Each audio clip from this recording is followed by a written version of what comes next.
సుందరాకాండ 43వ సర్గ.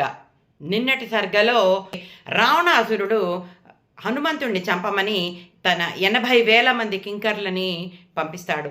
హనుమంతుడు వాళ్ళందరినీ ఒక్క నిమిషంలో మట్టు పెట్టేస్తాడు. ఈ హనుమంతుడు అశోకవనంలో ఉన్నటువంటి ప్రతి తీగ కొమ్మ చెట్టుని నేలమట్టం చేసేస్తాడు. ఇంకా గట్టిగా అరుస్తూ ఉంటాడు.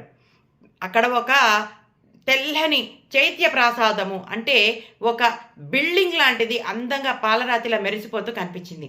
ఇదేంటి, నేను అన్నీ నాశనం చేశాను, నాకు ఎందుకో కనపడలేదు ఈ బిల్డింగా అని అనుకుంటాడు. అనుకుని ఒక ఉదుటిన బిల్డింగ్ పైకి ఎక్కేస్తాడు. ఎక్కేసి మళ్ళీ బిగ్గరగా అరుస్తూ చెప్తాడనమాట, నేను వాయుపుత్రుణ్ణి, నా పేరు హనుమంతుడు, నేను రాముడి యొక్క దాసుడిని, ఈ శత్రు సైన్యాలందరినీ కూడా నేనొక్కడనే మట్టు పెట్టగలను, మిమ్మల్ని అందరినీ చంపటానికి నాకు ఎలాంటి ఆయుధాలు అవసరం లేదు, ఇక్కడ ఉన్నటువంటి చెట్లు కొండలు రాళ్ళు చాలు నాకు, మీ రావణుడే కాదు 1000 మంది రావణులు వచ్చినా నా ముందు నిలబడలేరు. నేను చెప్పేది శ్రద్ధగా వినండి. ఇక్కడ ఉన్న రాక్షసులందరూ చూస్తూ ఉండగానే సీతామాతకి నమస్కరించి నేను నిరాటకంగా వెనుదిరిగి వెళ్తాను అని చెప్పేసి పెద్దగా ప్రకటన చేసేస్తాడనమాట.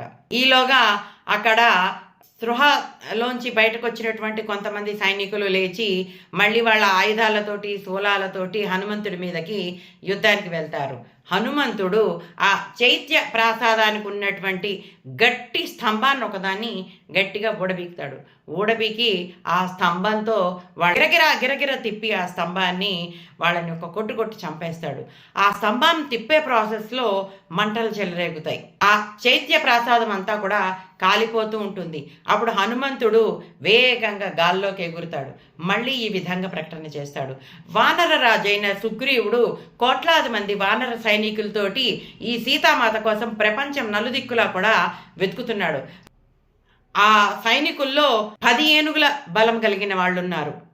కొంతమందికి 100 ఏనుగుల బలం ఉంది. ఇంకొంతమందికి 1000 ఏనుగుల బలం ఉంది. కొంతమందికి ఉద్ధృతమైన ప్రవాహంతో ప్రవహించే జలపాతానికి ఉన్నంత బలం ఉంది. అలాంటి వీరులని కోట్ల మందిని వెంట పెట్టుకుని మా రాజు మిమ్మల్ని చంపటానికి వస్తున్నాడు.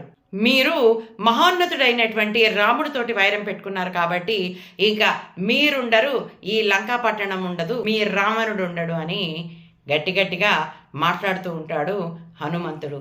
ఆ తర్వాత ఏం జరిగిందో వచ్చే సర్గలో చూద్దాం. అంతవరకు సెలవు.